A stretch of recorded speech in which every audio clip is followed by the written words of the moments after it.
Siddhartha spent the next 6 years of his life practicing austerities and meditation in the company of his 5 ascetic comrades in the forest.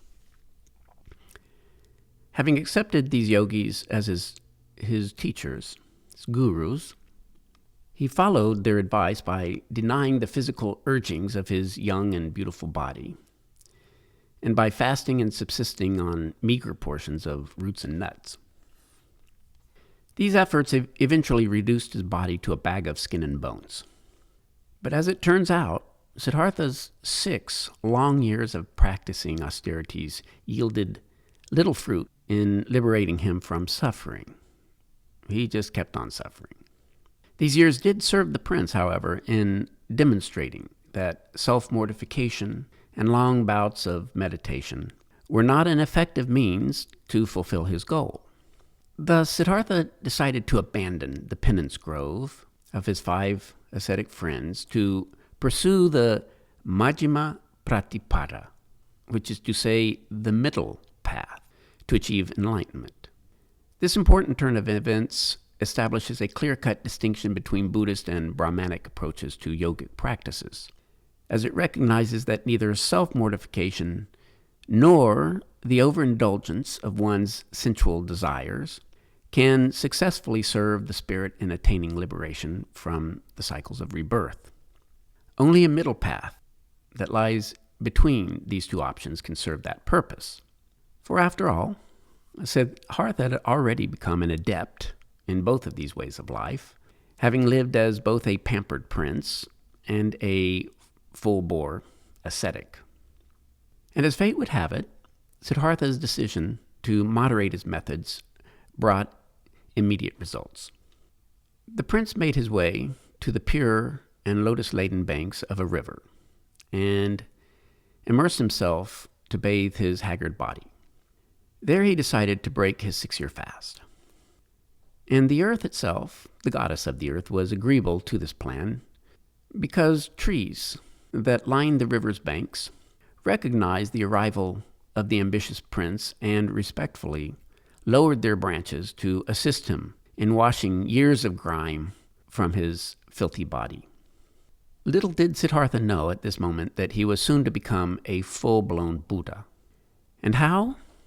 Well, Siddhartha performed an act that would change the course of human history by drinking the nectar of the gods, Soma, like so many enlightened sages had done before him. Different accounts of Siddhartha's final day of spiritual reckoning vary somewhat in minor details, but they all describe the same highly significant scene. The Jatakas, the birth tales of the Buddha, describe Siddhartha's final supper as a honey-flavored, quote-unquote, vital sap that was mixed with milk rice. This allusion clearly identifies the sage's last supper before enlightenment as a draught of Soma. Another version of this crucial episode describes his last meal as a mysterious gruel that is prepared by a village maiden by the name of Sujata. This peculiar admixture renders the pottage viscous and sweet, and as the text states, with immortalizing qualities. Indeed, the elixir flows miraculously from the udders of 8 cows and fills the maiden's pails on its own accord. While guardian angels hover above, Sujata proceeds to cook the milk into a frothing that refuses to overflow from its pails. This frothing aspect of the drink and its milk base seems to echo allusions to Soma preparations from the Vedas. And the fire that Sujata employs to prepare the last sacrament has very distinctly divine qualities, inasmuch as its flames were kindled by the spiritual tapas, the spiritual energies of both Indra, Vedic Indra, and Brahma. To quote the introductory comments to Buddhist Jataka number 68, Mahabrahma bore aloft the canopy of state, and Indra raked the firebrands together and made the fire blaze up brightly.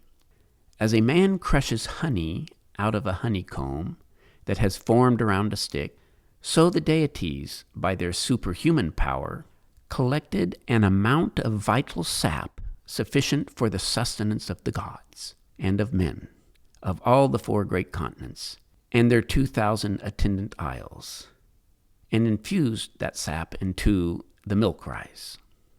So surely, this preparation of Brahman Indra seems to have leapt directly from the pages of the Rig Veda that describe the preparation of the so-called mantin, the Soma mixture. Moreover, Sujata is mindful that her services are divinely inspired and consequently sends her slave girl Puna to prepare a sanctuary for the sage at the base of a banyan tree, a fig tree.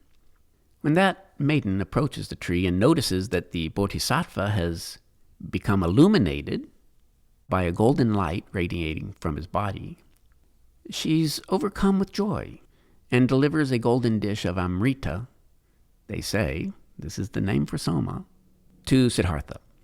Hence it is little wonder that a Chinese version of the Buddha's life, the Abhini Skramana Sutra, expressly identifies Sujata's offering as the quote-unquote true nectar, amrita, of the right law, while also adding that the substance conducts all men to the Buddha's yonder shore.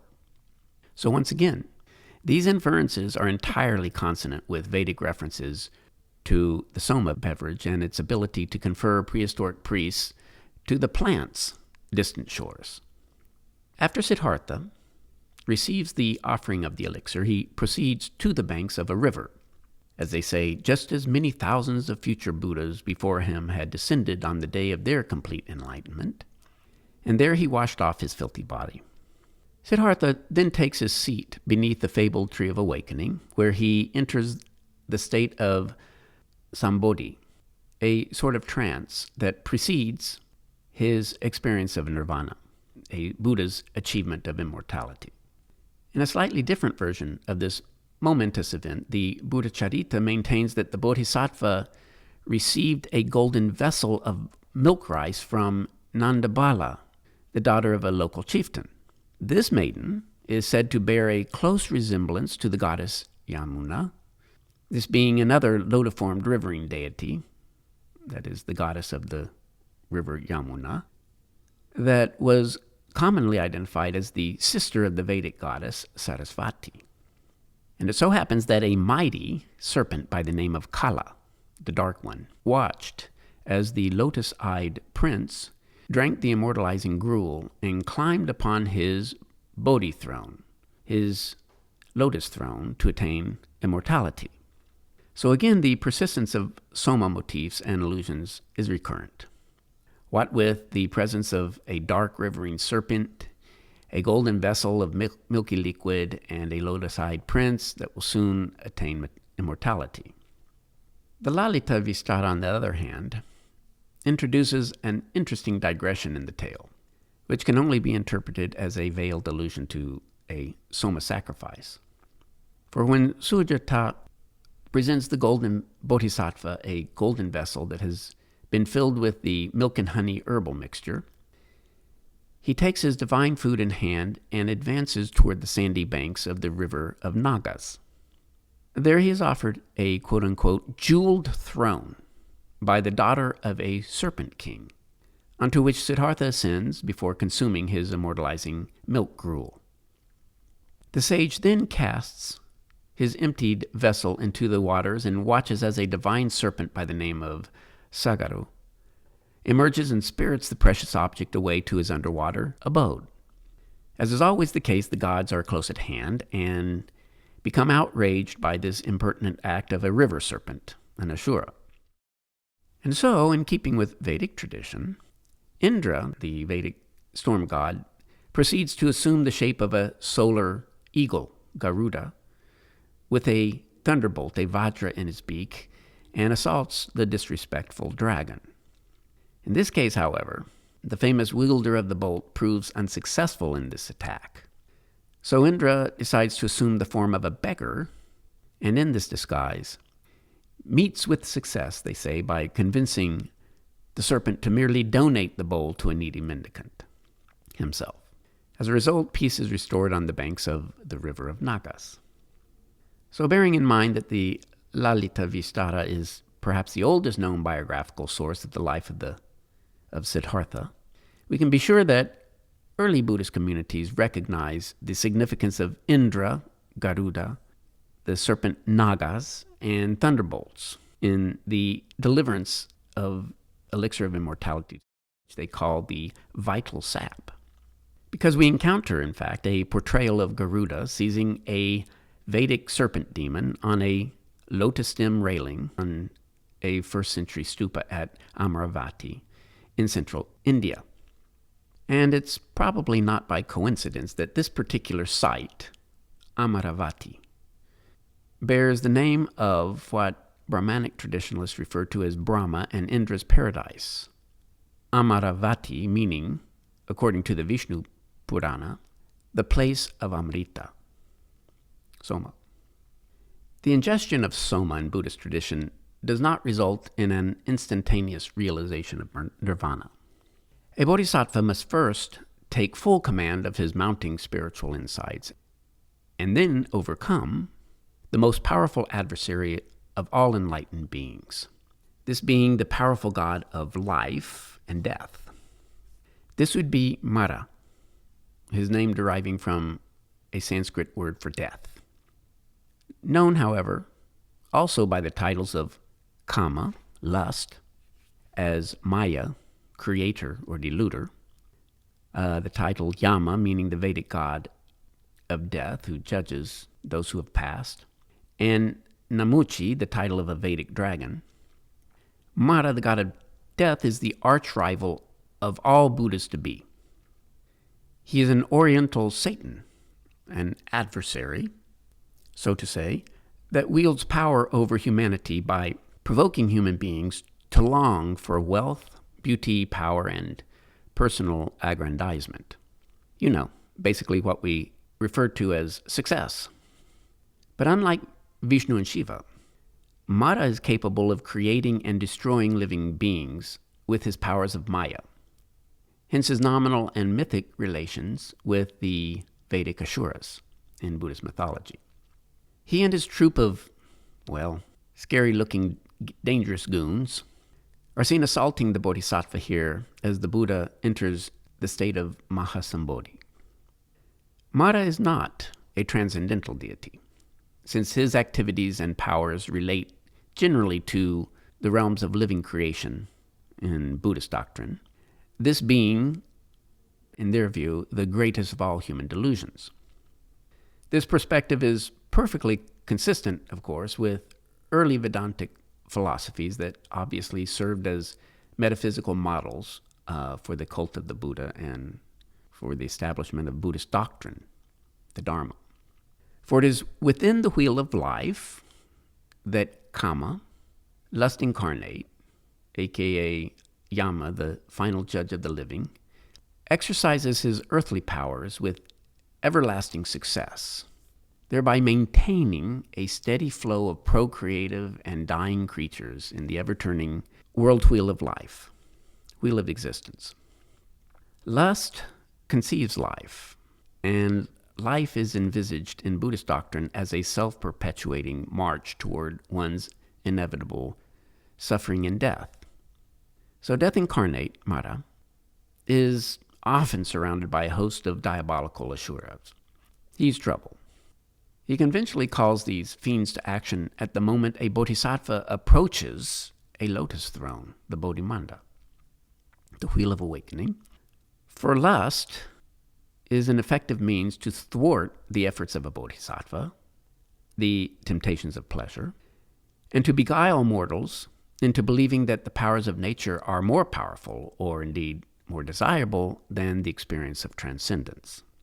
And then, conversely, a bodhisattva must demonstrate to Mara, as well as the earth and all its living creatures, that his omniscience and indifference to pleasure and pain annihilates all temptations for him to keep living, which in Buddhist doctrine amounts to one's escape from suffering. In short, the confrontation between a Buddha and Mara is just another variation on the recurrent cosmic battles between the Devas and the Asuras on India's vast fields of Dharma. So let's get back to Siddhartha. After consuming a cup of Amrita, Siddhartha proceeds back to a lotus flower that has arisen beneath the canopy of a fig tree.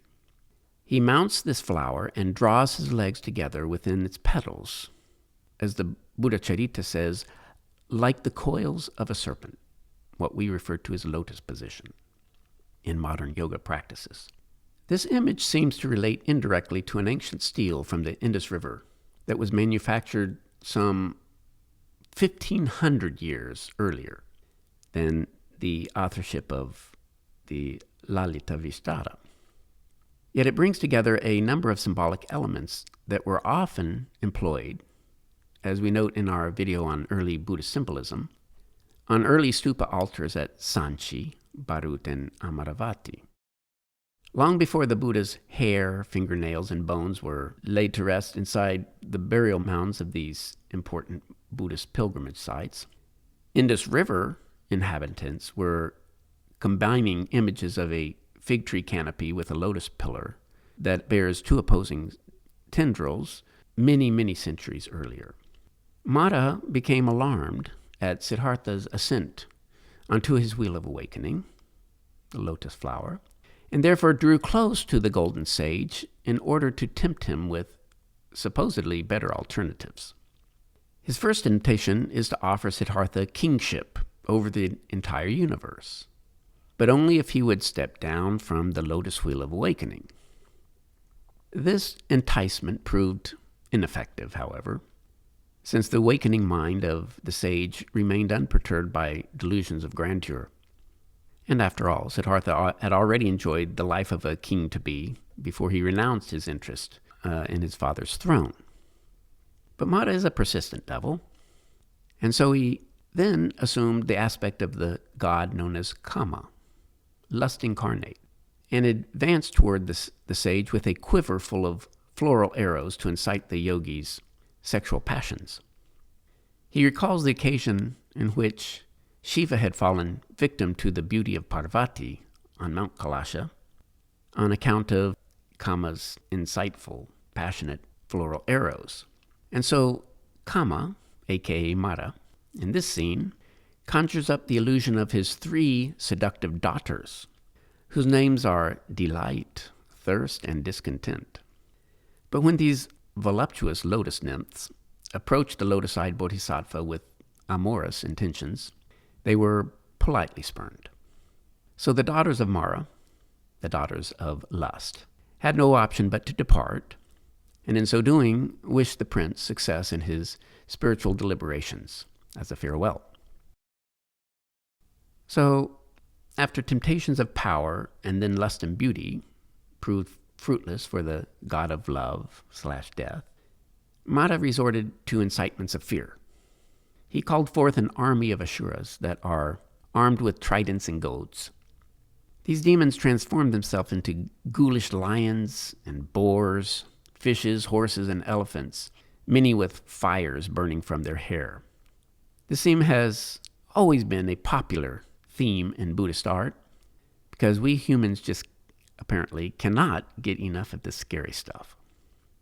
This scene would include Greek artisans that immigrated to the Punjab around the turn of the first millennium, about the time that these autobiographical sketches were written, and they portrayed the Asuran goons as weir animals, while their demonic human associates actually wear togas, as you see. In contrast, throughout Indochina, as in Cambodia during the 12th century, the assault of Mara is led by troops of human warriors, save for Mara, who rides an elephant as a ferocious demon that assumes the role of a cosmic archer. But as we can see here, Siddhartha's advancing adversaries are hardly a distraction to the lotus throne sage, whose uplifted hand gesture, a classic mudra identified as the Abhaya sign, means fear nothing, and therefore conveys the concept of imperturbable forbearance and focus on the ultimate goal. Although several earth-bearing Nagas attempt to guard the Bodhisattva from Mara, their best efforts are thwarted by Mara's army.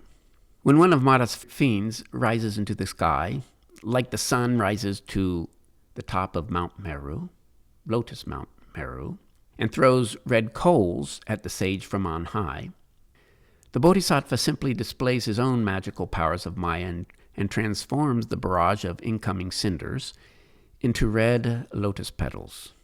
So a rain of delicate petals simply falls softly to the earth beneath his lotus throne. Siddhartha, in fact, holds only compassion in his heart for the deluded asuras, and so he resides steadfastly like a lion-seated lord, they say, amidst his cow herd. Floral arrows of the five senses, those would be Kama's proverbial sensual arrows, are sent again from Mara's bow, but they are all halted in midair before they can strike the unmovable sage. And still the battle proceeds in earnest, the world churning tumultuously about the unmoved, lotus-seated bodhisattva. The battle is, in fact, not so unlike those battles that raged between Vedic devas and Shuras 1,000 years earlier, and that they say that the dragons emerge from their dark, rotten bodies. Flying arrows halt in the skies like the sun, their lotus petals dropping to the ground. In these and other scenes, Mara goes by the name of Namuchi, so as to identify him as the former Vedic dragon that once led his fellow serpents in the Punjab's rivers and lakes against Indra, the storm god. In this instance, Siddhartha, seated firmly on his lotus throne of awakening, has essentially assumed the ancient role of Vedic Indra again, in that he too, the text says, begins hurling his own thunderbolts against the serpent demon, Namuchi. Or an interesting account of this crucial episode in the book of Zambasta, the Khotanese text, indicates that the devas join in the fray with their own vajras, that would be thunderbolts, drawn as well, and successfully so, since the text implies that they defeat the Asuras and Rakshasa forces and force them into, it says, a lotus bud. And we all can agree that each of these narratives were employed in a variable way, originally in Vedic verses. While all the hurling and dodging of missiles carries on, the entranced sage remains unperturbed upon his floral throne with a cup of Soma in his lap. In conventional portrayals of the Buddha's attainment of enlightenment, Siddhartha typically wears a red robe over his golden body, this combination of colors equating his human image with the natural hues of a golden pink-petaled lotus flower. He and the flower represent the coessence of one another. And as is often the case, the Buddha is surrounded here by an aura of spiritual fires, the tapas, that emanate from the encircling growth of lotus rhizomes, within which we observe a series of smaller lotus flowers enthroned by yet other bodhisattvas. Although art historians and linguists tend to emphasize the mythic role of the fig tree, under which Siddhartha resides as the proverbial Mahabodhi tree of awakening, the fig tree, the banyan tree, is usually an ancillary feature in Buddhist art and typically serves as a backdrop to the vegetative throne of the sage. This is the plant that I believe is the veritable tree of awakening, as one might even conclude when reading passages of the autobiographical Buddha Charita. To quote, "For the tree of knowledge, when flourishing, when flowering, should not be cut down. The tree whose fibers are forbearance, which is rooted deep in resolution, whose flowers are good conduct, and whose boughs are awareness and wisdom, and which yields the fruit of Dharma. His purpose is to deliver creation, which is bound fast in mind by the snares of delusion, who is exerting himself to deliver mankind from their bondage. Thus he is seated in his place exactly like the previous sages. For this is the navel of the earth's surface, entirely possessed of the highest power, unquote. We must acknowledge then, in this passage, that the so-called tree of knowledge is not a fig tree, but rather the unmovable navel of the universe itself, whose flower bestows omniscience, wisdom, and dharma. This can be none other than the lotus throne, since the fig tree never produces a structure that resembles a flower, nor is this plant ever directly identified as a source of wisdom or dharma, i.e., a pillar of truth.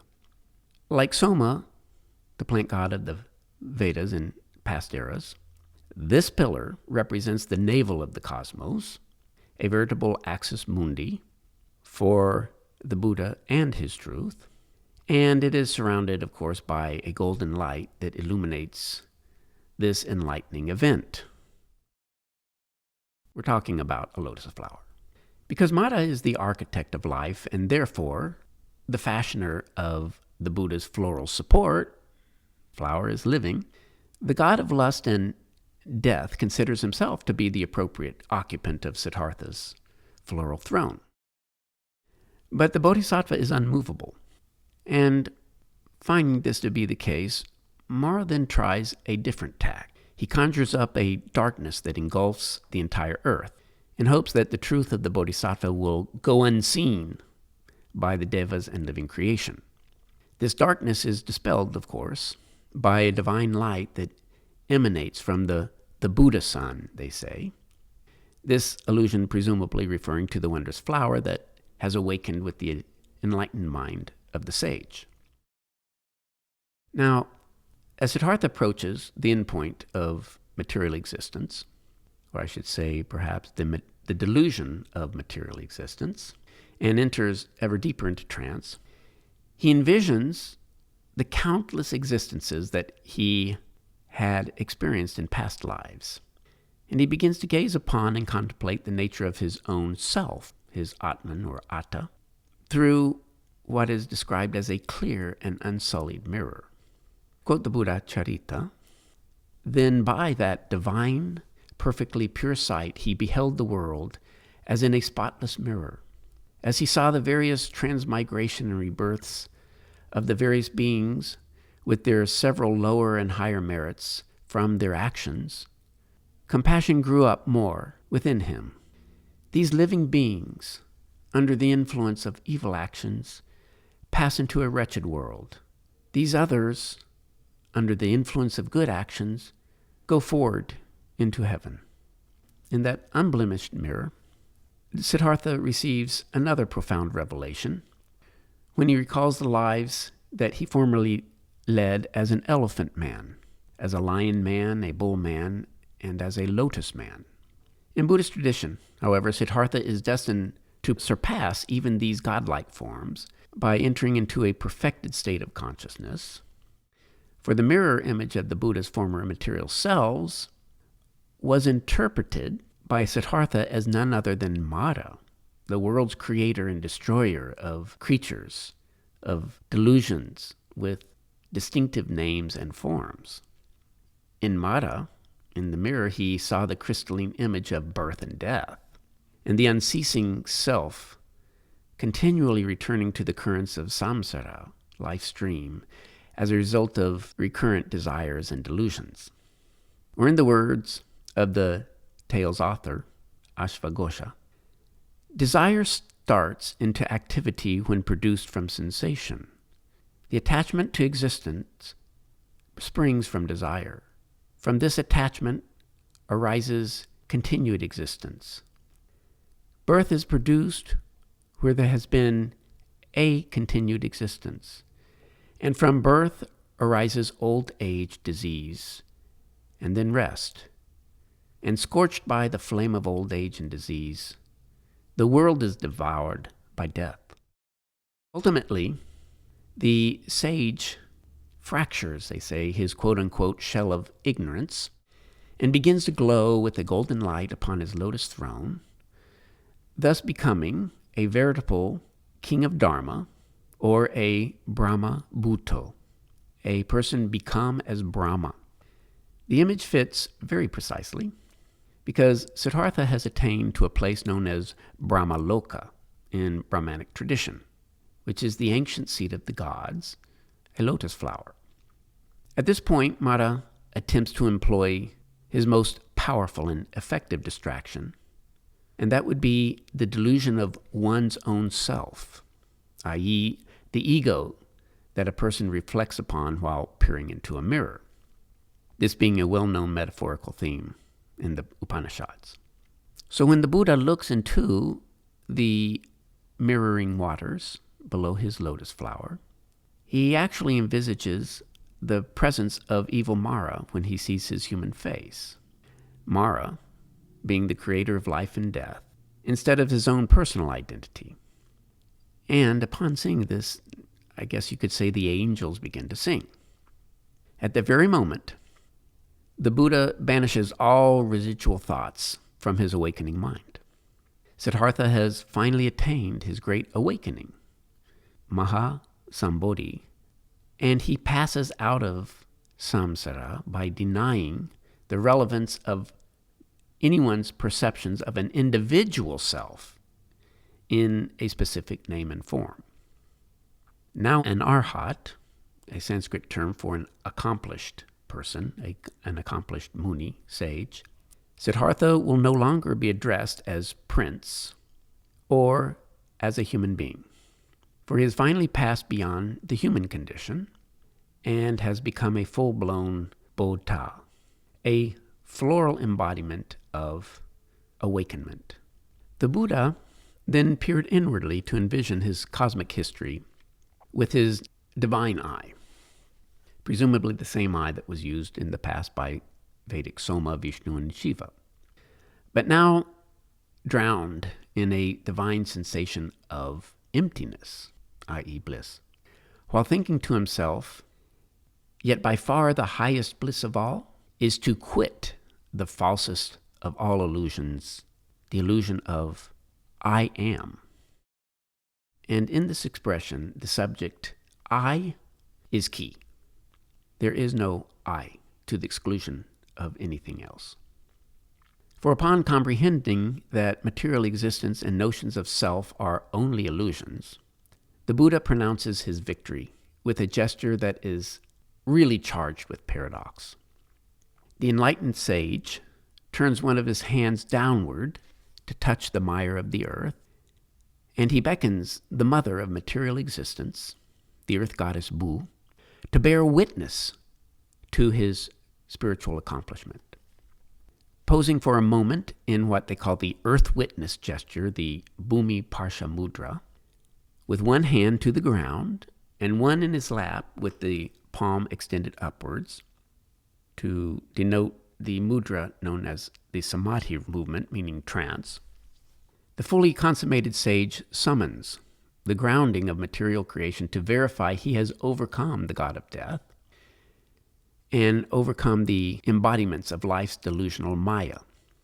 But by doing so, he also denies the mere existence of Mara, as well as the existence of the material world and his own self. In this glaring contradiction, the reader is drawn into the paradox of a Buddha's parallel, or what one might call coexistential worlds.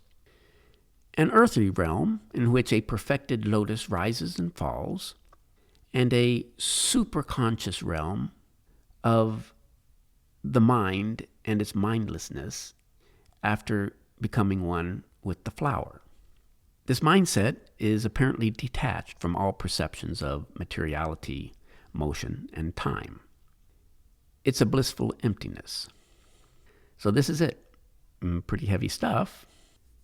Yet still, Mother Earth trembles with joy and sends forth an earthquake when she hears the good news.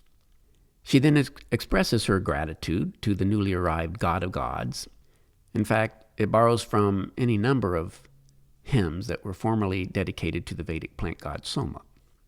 Consider, for example, the following passage from the Buddha Charita and its use of metaphors to describe the Buddha and his lotus pillar at the moment of enlightenment. There has arisen the greatest of all beings, an omniscient arhat, a lotus unsoiled by the dust of passion, sprung from the lake of knowledge, a cloud bearing the water of patience, pouring forth the ambrosia of the good law, fostering all the seeds of merit and causing all the shoots of healing to grow. A thunderbolt with 100 edges, a vanquisher of Mara, a gem fulfilling all desires, a tree of paradise, a jar of truly good fortune, a cow that yields all that the heart can wish for, a sun that destroys the darkness of delusion, a moon that takes away the scorching heat of the inherent sins of existence. Glory to thee, O Tathagata, glory to thee, glory to thee.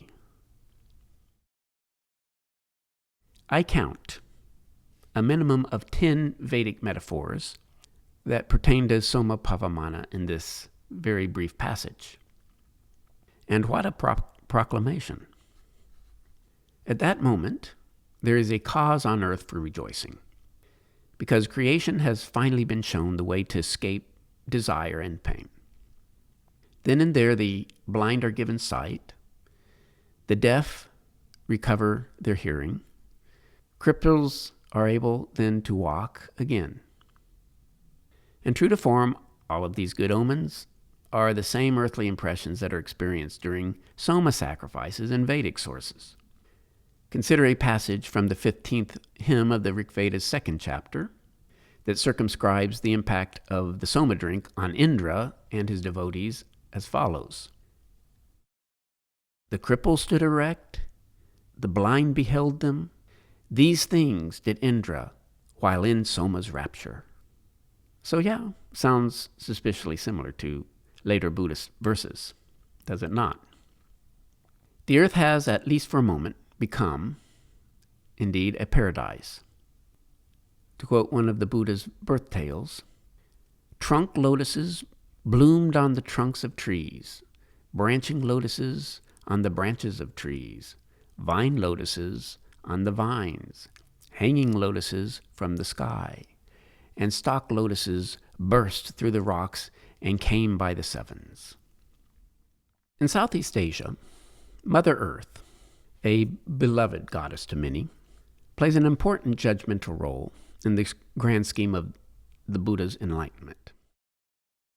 While she rejoices at the base of the sage's awakened flower, she wrings a torrent of water from a bundled shock of her dark hair. The outflowing stream of water expands into a veritable flood and washes away the assaults of evil-minded demons that continue their attempts to distract the transcendent sage. In both a mythic and metaphorical context, the treacherous water currents symbolize the fluxions of samsara, i.e., the desires and self-indulgent actions of individuals that lead to rebirth. And we observe how the waves of samsara lift up and carry living creatures deeper into Mara's realms of delusion, into the earth's life stream, in which all participants are doomed to be consumed by metaphorical crocodiles and sharks, our self-created and self-imposed desirous demons. But of course, death is as fleeting as life itself in Buddhist doctrine. So all those that succumb to Mara's influences will only be reborn again and again and again until their spirits eventually attain to Buddhahood. The Buddha spent 7 days in a state of euphoria after experiencing Nirvana. He then arose from his lotus throne and proceeded toward the city of Varanasi, where he was confronted with gathering storm clouds on the horizon. The glowing sage sought shelter at this juncture underneath the famous Muchalinda tree, the home of a serpent king by, surprise, the name of Muchilinda. As the storm began to beat down, the famous dragon crawled out of his tree and enveloped the master with his coils, and then held his 7 hoods over the Buddha's head as though they were the boughs of a tree. Under the protection of the serpent's body, the Buddha was able to pass an additional 7 days of bliss in deep trance, after which the skies began to clear, and the mighty serpent loosened his coils and transformed himself back into the body of a priest, whereupon he bowed before the golden sage before taking leave. As we have explored extensively in episodes on the Vedas and Hinduism, Asian dragons symbolize the creeping rhizomes of a lotus plant. And in this particular portrayal of the Muchilinda episode in Thailand, one can see incipient blossoms clinging to the serpent's stacked coils, while 7 lotus flowers enter flourishing upon each of the cobra's hoods. The deep trance state of the Soma experience comes to life again in the arts, and echoes, once again, the ancient Upanishadic refrain of Soma drinkers, and I quote, "May I become the one lotus among men." A variation on this theme is observed within the inner sanctum of the Burmese Nanmanya temple from the 13th century at Bagan, where a massive golden beaming Buddha is protected from the aerial extensions of 7 lotus stems, each of which produces a bud or a full-blown flower at their tips. So here we are dealing with a Muchilinda tree in the guise of a stylized lotus tree with 7 branches. This is not a fig tree, yet the branches are a serpentoid, so they fit the concept of a 7-hooded lotus serpent as well. In Buddhist doctrine, the human nature and material constitution of Siddhartha becomes inconsequential at the moment he achieves enlightenment. No longer is the Buddha to be identified in the name, the nama, and the form, the rupa, of a mortal being, for he is no longer Siddhartha Gautama. He is properly addressed now as truth incarnate, the body of truth, Dharmakaya, or Brahma incarnate, Brahmakaya, or in some schools of Buddhism, the thunderbolt incarnate, the Vajrakaya. But the tale of Siddhartha's life history does not actually end here, because we are still in the paradoxical realms of Indian mythology. And the Buddha will continue to look and behave in the name and form of a man and a lotus blossom as the story proceeds.